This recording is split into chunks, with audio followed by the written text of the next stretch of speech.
The Grand Chamber of the Galactic Council had never been this quiet. Before Ambassador Zixthrol stood at the center of the massive room, and his forearms trembled as he pressed the button to play the transmission again for the 100th time that day. On the holographic display above him, 3,000 human warships moved through space in perfect formation, and every single one of them was heading toward Earth. "This cannot be real," whispered High Counselor Morthax from his elevated seat, and his crystalline body flickered with confused light patterns. But it was real, and every species representative in that chamber knew it deep in their hearts.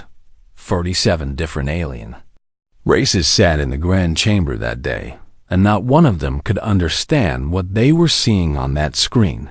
The humans were attacking their own homeworld. Ambassador Kelveth of the Rithian Collective rose from her seat, and her blue tentacles wrapped around each other in a gesture of extreme distress.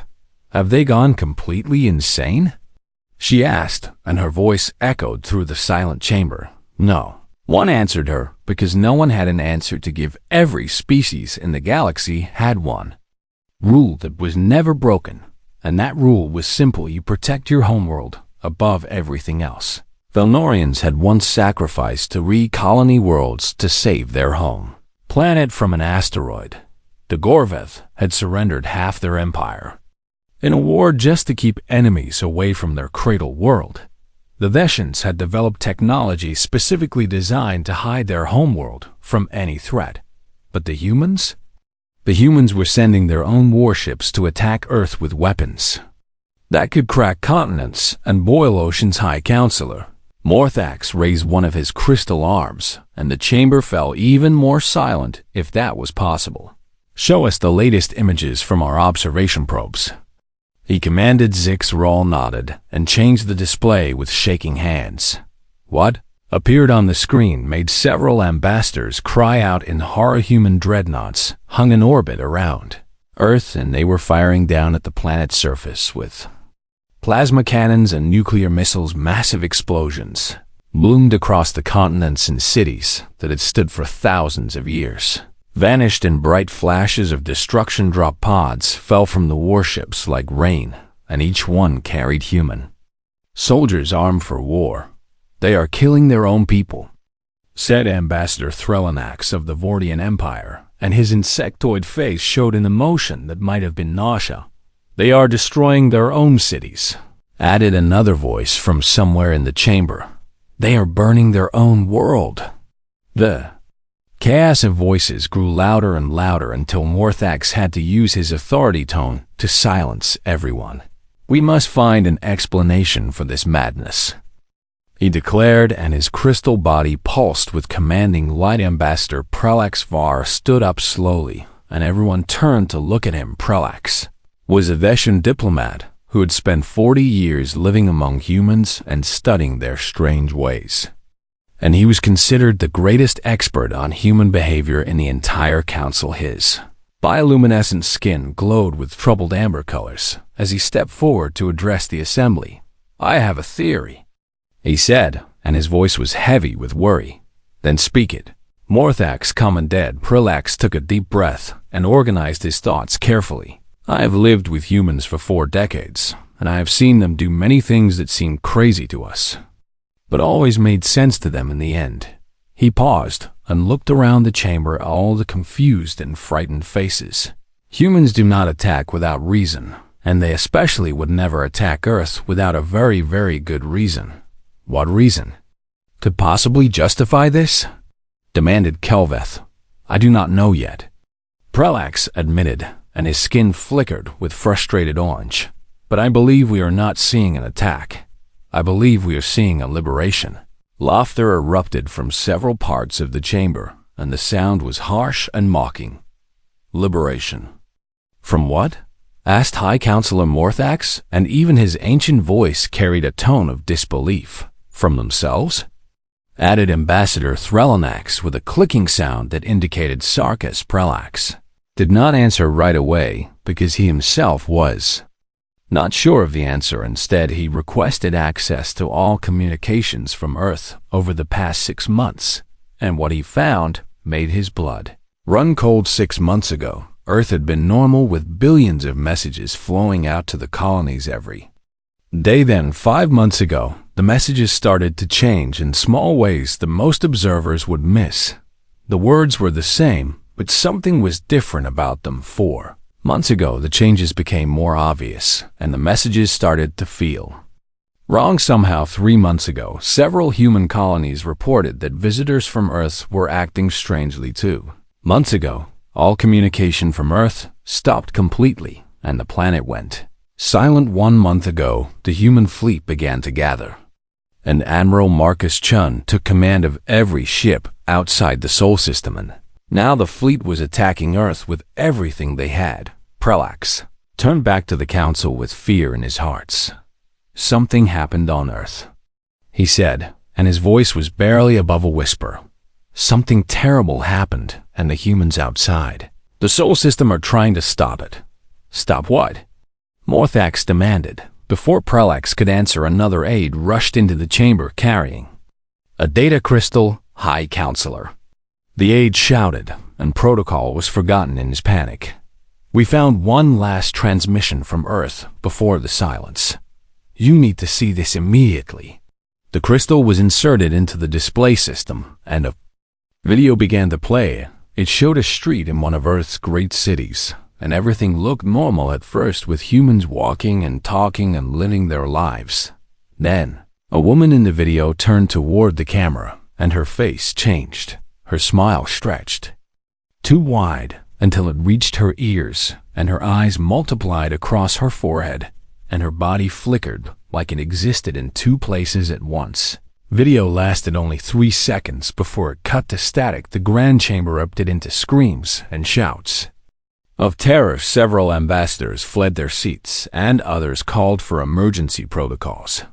High Counselor Morthax sat frozen in his seat, and his crystal body had turned completely dark with shock. Only Prelax Var remained calm, because now he understood. The humans are not insane, he said, and his voice cut through the chaos like a knife. They are doing what humans have always done when something threatens their home. He pointed at the display still showing the burning Earth. They're fighting to take it back, even if they have to destroy it first. The council had no words left to say. They could only watch as humanity waged war against their own cradle world, and pray that the humans knew what they were doing. Because if the humans failed, then whatever had taken Earth might come for the rest of the galaxy next, and that thought terrified the council more than anything they had ever faced before. 6 months before the attack, the research vessel Prometheus Rising floated above the deepest part of the Pacific Ocean. Dr. Elena Vasquez stood at the observation window and stared down into the darkness below with wonder in her eyes. Are you sure about these readings? She asked her assistant without looking away from the water. Yes, doctor, replied young Thomas Chun, and his voice was full of excitement. The scanner shows a massive structure at the bottom, something that should not exist at that depth. Elena nodded slowly, and a smile spread across her face. She had spent 20 years searching for something like this, and now she had finally found it. Prepare the deep dive vessel, she ordered, and her team jumped into action immediately. 3 hours later, Elena and 4 other scientists descended into the crushing darkness of the ocean floor. Their vessel was designed to handle extreme pressure, but even so the metal groaned and complained as they went deeper and deeper. Then the lights of their vessel revealed something that made everyone gasp. A door. Not a natural formation, and not something humans had built, but an actual door made of a material that seemed to absorb light itself. It was massive and ancient, and covered in symbols that hurt the eyes if you looked at them too long. This is impossible, whispered Dr. James Morrison, who was an expert in ancient history. This door is at least 60 million years old. That is before humans even existed. Elena moved closer to the door and felt something strange in her mind. Like a whisper she could not quite hear. We need to open it, she said, and her voice sounded different somehow. "We need to see what is inside." The other scientists looked at each other with worried expressions, but none of them could bring themselves to disagree. Something about this place made them want to obey. They spent 2 weeks studying the door and trying to find a way to open it. Finally, they discovered that the symbols were a kind of lock, and if you touched them in the right order, the door would respond. Elena pressed the final symbol, and the door began to open for the first time in 60 million years. At first, there was only darkness inside. Then something moved in that darkness, and it moved toward the light. What came out of that door had no name that human mouths could speak, and no form that human eyes could truly see. It existed between dimensions and slipped through reality like water through fingers. It had been imprisoned in that dark place for longer than mammals had walked the earth, and it was very, very hungry. The entity touched Elena's mind first, and she welcomed it like an old friend because it made her feel that way within seconds. It had learned everything about humanity from her thoughts, their history and their technology, and their weaknesses and their billions of delicious minds waiting to be consumed. The other scientists were taken next, and they smiled as the entity filled them up and pushed their original selves into tiny, dark corners of their own heads. The Prometheus Rising returned to the surface and docked at the nearest port city. No one noticed anything wrong because the possessed scientists looked and acted perfectly normal. They smiled and laughed and talked about their exciting discovery. With every handshake and every conversation, the entity spread a little further. It called itself many things in many languages, but the closest translation was simply the hunger. The hunger spread through humanity like a disease that no one could detect. First, it took the port city, one person at a time, until everyone was smiling that same slightly wrong smile. Then it spread to the nearby cities through travelers and phone calls and video messages. Within a month, it had reached every continent.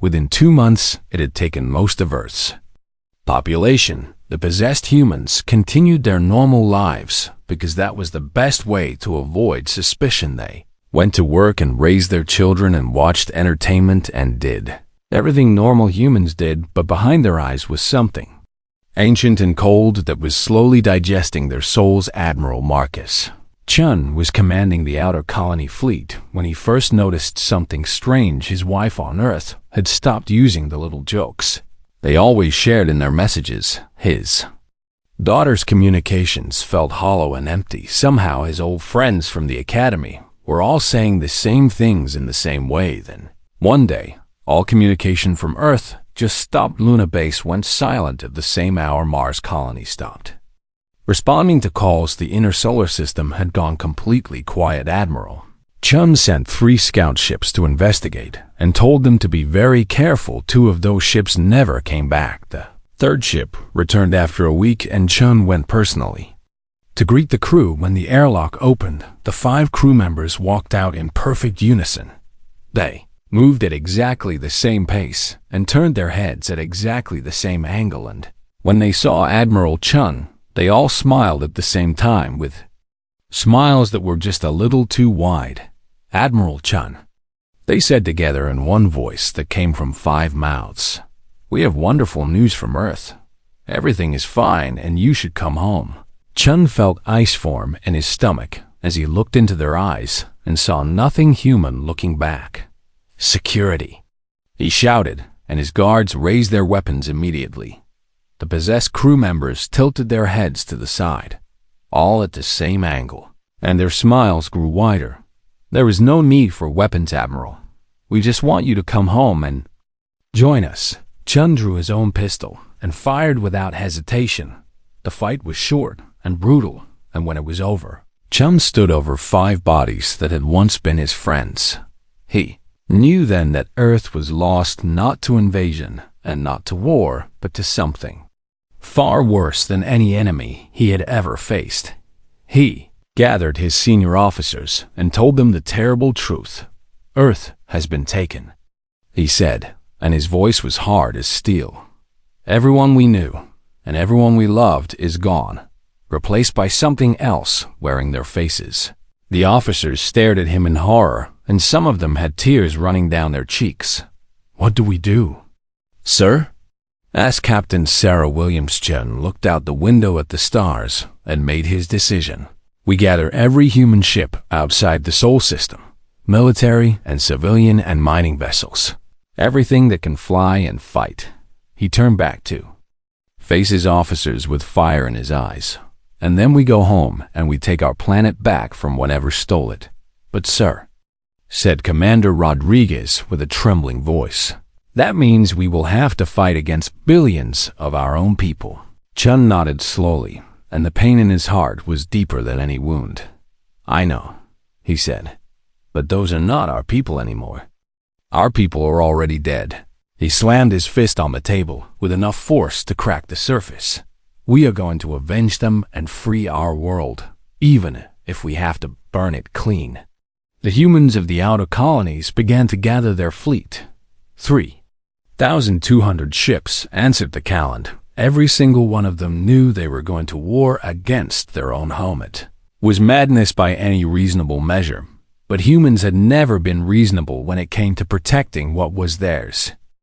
The emergency session of the Galactic Council lasted for 3 days straight, and no one was allowed to leave until a decision was reached. 17 different species offered to send diplomats to negotiate peace between the human fleet and whatever remained on Earth. 8 species offered to take human refugees and give them new worlds to live on far away from their burning homeworld. 3 species demanded that the Council send military forces to stop what they called the greatest act of self-destruction in galactic history, and 47 species argued about all of these options until their voices grew hoarse and their translators began to malfunction from overuse. High Councilor Morthax watched the chaos from his elevated seat, and his crystal body pulsed with frustrated light.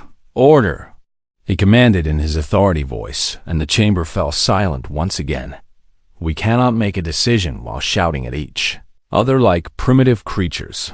Ambassador Kelveth rose from her seat, and her blue tentacles gestured toward the main display that still showed images of Earth under attack. "High Counselor, we must do something immediately. The humans are destroying their own civilization as we watch." "And what would you have us do?" asked Ambassador Threlanax with a clicking sound of annoyance. "Send our ships to fight against 3,000 human warships? That would be suicide for whoever we send. Then we must at least try to communicate with them and understand why they are doing this madness." "We have tried," shouted another ambassador from across the chamber. "Every message we send is ignored, and every probe we send is destroyed before it gets close." The arguing began again, and Morthax let it continue for a few minutes before raising his arm for silence once more. "Ambassador Prelax Vyar," he said, and all eyes turned to the Deshan diplomat who had been sitting quietly throughout the entire debate. "You have lived among humans longer than anyone in this chamber. What do you believe we should do?"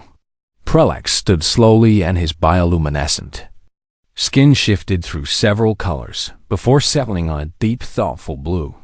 "I believe we should do nothing," he said. The chamber erupted into shocked protests, and several ambassadors accused Prelax of being heartless or cowardly or both.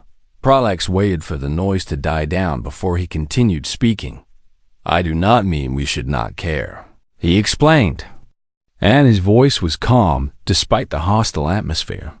"I mean, we should not interfere because we do not understand what is really happening." He walked to the center of the chamber and activated a personal display device.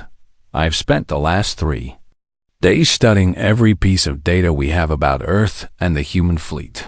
Images appeared in the air around him, showing the timeline of events over the past 6 months.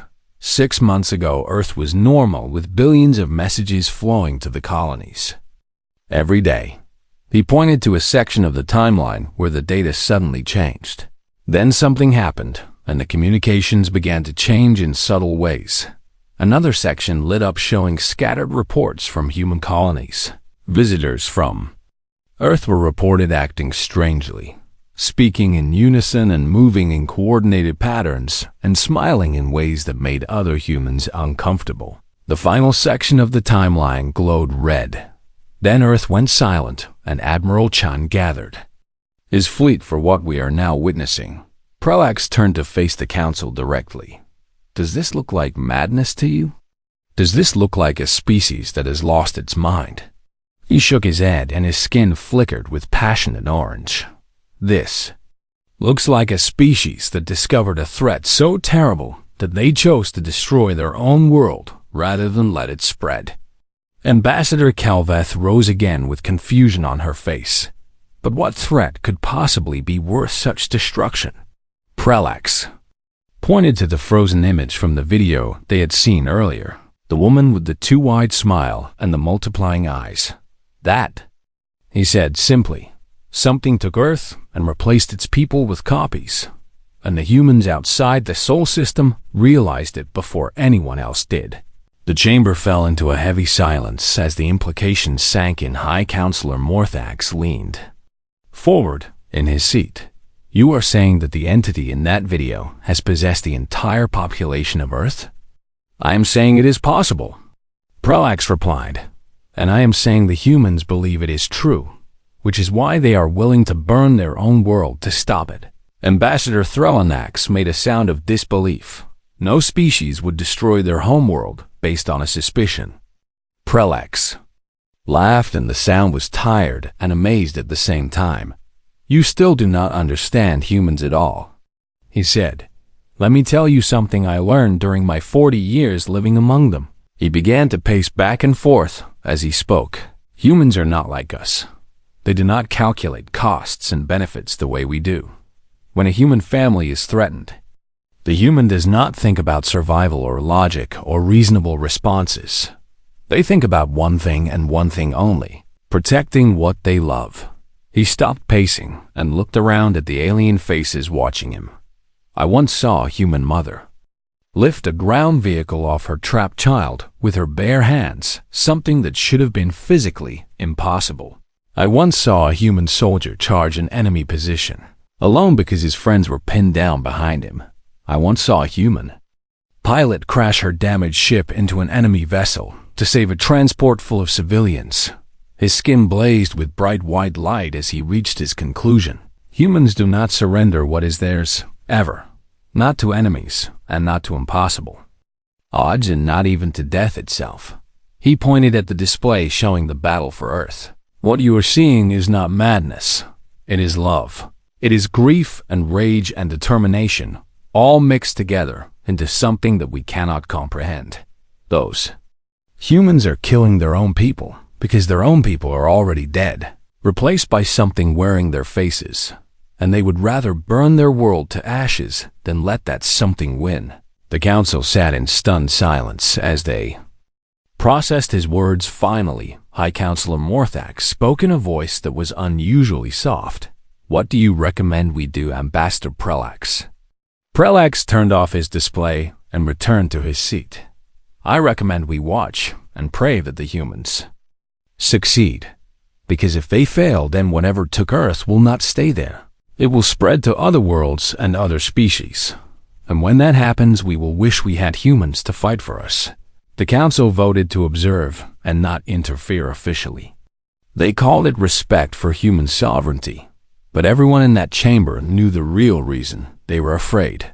Not of the entity on Earth, but of the humans who were willing to sacrifice everything to destroy it because a species that would burn its own cradle world was a species that nothing in the galaxy could stop. Admiral Marcus Chun stood on the bridge of the UHS Defiance and watched Earth grow larger in the view screen with every passing minute. The blue marble that had given birth to humanity hung before him, wrapped in clouds and oceans and everything he had ever loved. In a few hours, he was going to burn it. Admiral, said his tactical officer, Lieutenant Commander Park, with tension in her voice. Enemy vessels are rising from the surface. Over 2,000 contacts and climbing. Chun nodded slowly, and his face remained as hard as stone. Configuration unknown, sir. They appear to be using our own ships, but the designs have been altered somehow. The view screen switched to show the enemy fleet, and what Chun saw made his stomach turn. Human vessels had been fused together in ways that should have been impossible. Dreadnoughts merged with cruisers and fighters, welded to cargo ships in twisted, nightmarish shapes. The crews visible through the viewports were standing completely still and staring out at the human fleet with empty eyes and identical smiles. All ships, this is Admiral Chun. He announced over the fleet-wide channel. The enemy has taken our ships and our people and twisted them into weapons against us. He paused and let his words sink in. But those are not our people anymore. Our people died months ago, and what remains is just a puppet wearing their skin. We are not here to negotiate or to plead or to surrender. We are here to take back our home. His voice rose with fury and determination. Execute Operation Prometheus. All ships engage. The human fleet surged forward like a wave of steel and fire. First volleys of weapons fire lit up the space between Earth and Moon, and the possessed fleet responded with their own barrage ships. Exploded on both sides, and thousands of lives were snuffed out in the first minute of combat. But the humans did not slow down or retreat or hesitate. They pushed forward with a ferocity that shocked even the Galactic Council observers watching from a safe distance. Captain Sarah Williams commanded the destroyer Swift Justice, and she found herself facing a possessed carrier twice her size. All weapons fire on their engine section. She ordered her crew obeyed without question, and plasma bolts tore into the enemy vessel, but the carrier kept coming even as its engines burned and its hull cracked open to vacuum. They do not care about damage. Williams realized with horror. They will ram us if we let them. She made her decision in a split second. All hands brace for impact. Helm set collision course. The Swift Justice accelerated toward the carrier, and both ships smashed together. In a ball of fire and twisted metal, Williams died with her hand on the firing trigger and a smile on her face because she had taken the enemy with her across the battlefield. Similar scenes played out again and again. Human captains rammed their ships into larger enemies. Human pilots flew their fighters into weapon ports and engine intakes. Human Marines launched themselves across the void in nothing but vacuum suits to board enemy vessels and fight. Hand to hand, the possessed did not understand what they were facing. The entity that controlled them had consumed countless species across millions of years, and none of them had ever fought like this. None of them had ever been willing to die so eagerly just to hurt their enemy. None of them had ever kept fighting when all hope was gone. But humans were different, and the entity learned that lesson in blood and fire. Admiral Chun watched the battle unfold and directed his forces with cold precision. 3rd Fleet concentrate fire on Sector 7. 5th Fleet cover the dropships heading for North America. Medical vessels stay behind the defensive line until we secure a landing zone.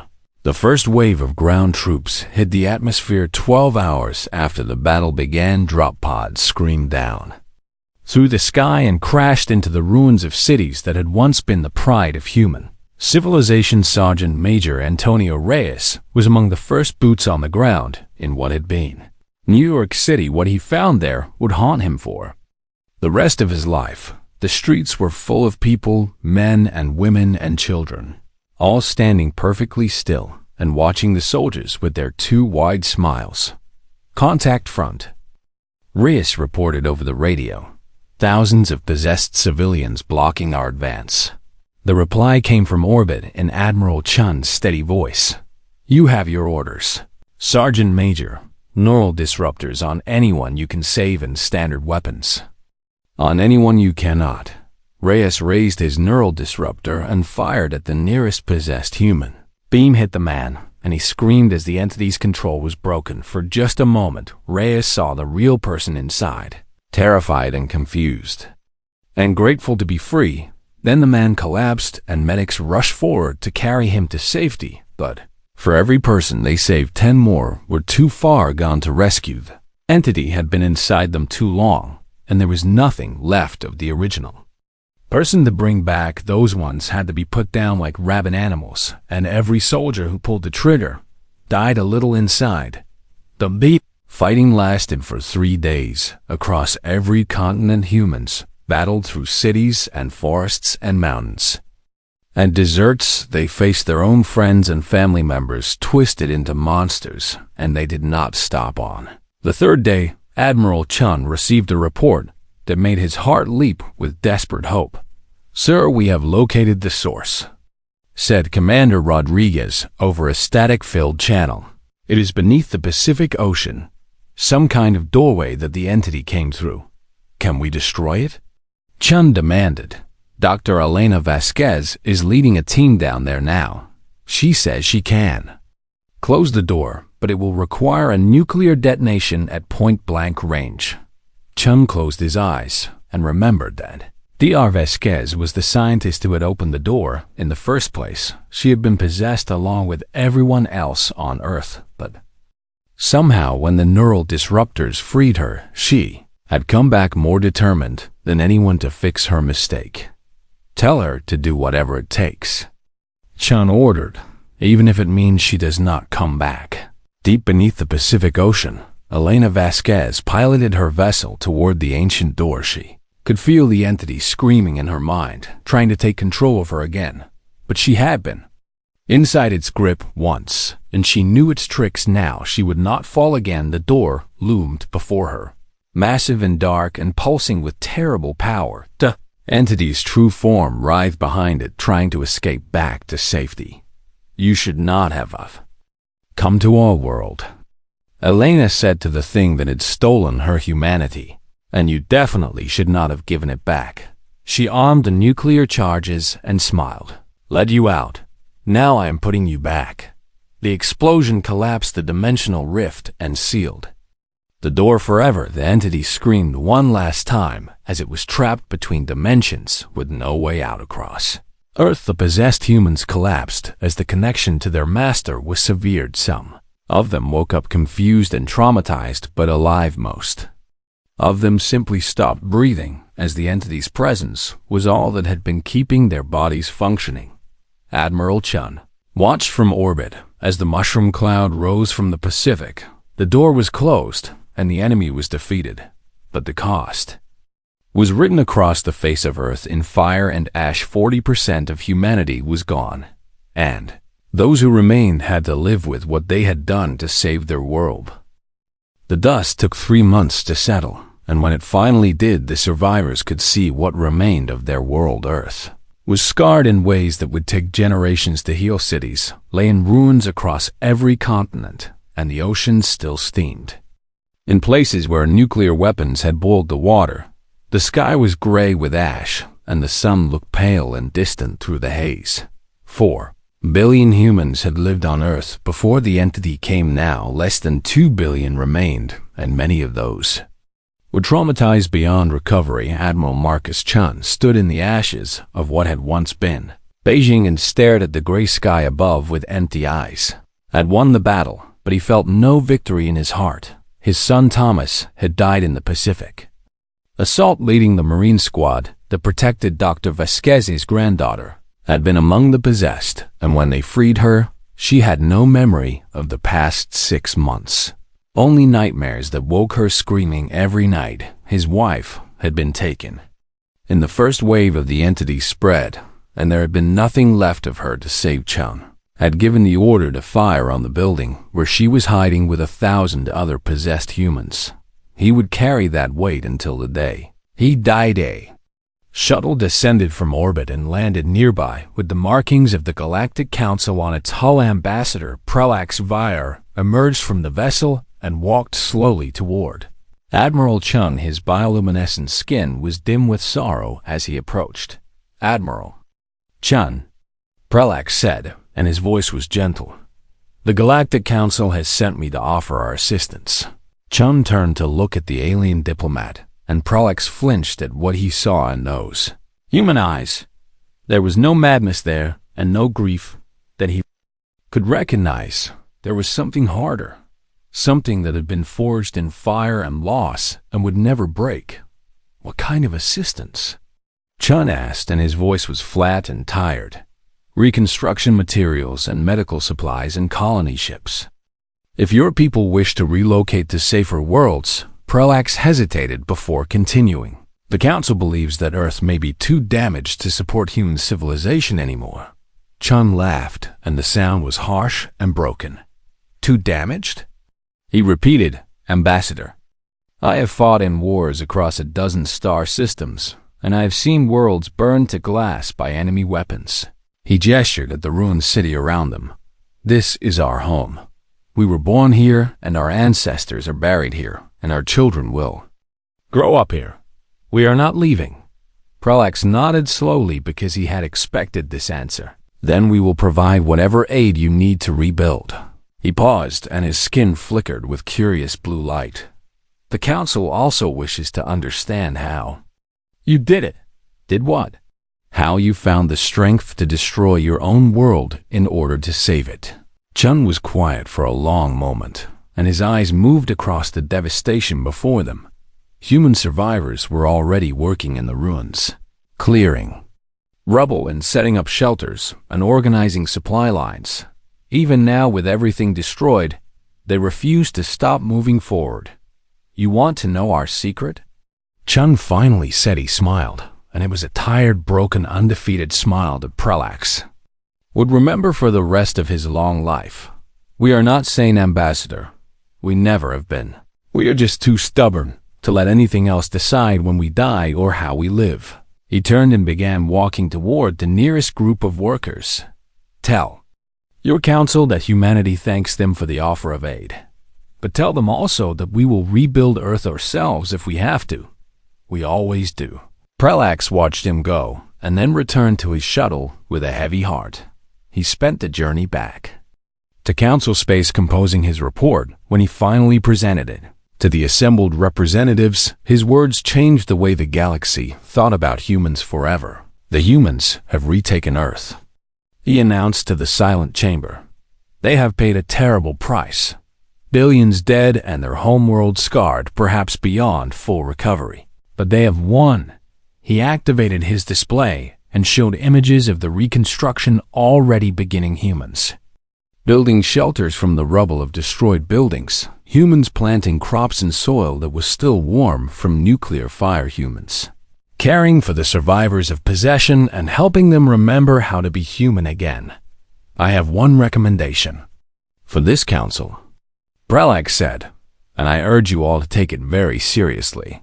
He looked around at the 47 species representatives watching him. Under no circumstances should any species ever attempt to conquer Earth again. The humans have made something very clear through their actions. They would rather destroy their own world than let it belong to anyone else. And they would rebuild it afterward out of pure spite. The motion to officially classify Earth as unconquerable passed unanimously. 50 years later, the scars on Earth had mostly healed. The cities had been rebuilt in new designs that honored the old while looking toward the future. The oceans were blue again, and the sky was clear, and the sun shone warm on human faces. A memorial stood in the Pacific Ocean, marking the place where the door had been sealed. It was a simple monument, just a pillar of black stone rising from the waves with words carved into its surface. The inscription read, "They came for our home, they met its owners every year on the anniversary of the battle." Humans gathered at that memorial to remember what they had lost and what they had saved. Admiral Chun did not live to see the 50th anniversary. He died peacefully in his sleep at the age of 92, surrounded by his granddaughter and her children, but his words lived on in human memory and in the records of the Galactic Council and across the galaxy in 1,000 different languages. A new saying emerged whenever anyone discussed those strange, fierce, impossible creatures called humans. Pray they remain your allies, because nothing in the universe fights harder than a human defending their home. Not even common sense. The entity trapped between dimensions still screamed in its prison and would scream forever, but no one could hear it anymore, and on the world it had tried to consume, the children of humanity played in the sunlight, and laughed, and grew strong. They would face other threats in the centuries to come. Other enemies would rise, and other battles would be fought. But the humans would meet each challenge the same way they always had, with stubborn determination and impossible courage, and a simple refusal to ever give up. Because Earth was their home, and nothing in the galaxy would ever take it from them again. This was the lesson the universe learned on that terrible day when humanity attacked their own world. Humans were not sane by any reasonable definition, but they were free, and they would stay that way no matter what the cost. The stars themselves would burn out before humanity surrendered what was theirs, and that was a promise written in fire and blood and the ashes of 4 billion souls, a promise that would never be broken for as long as even one human heart continued to beat.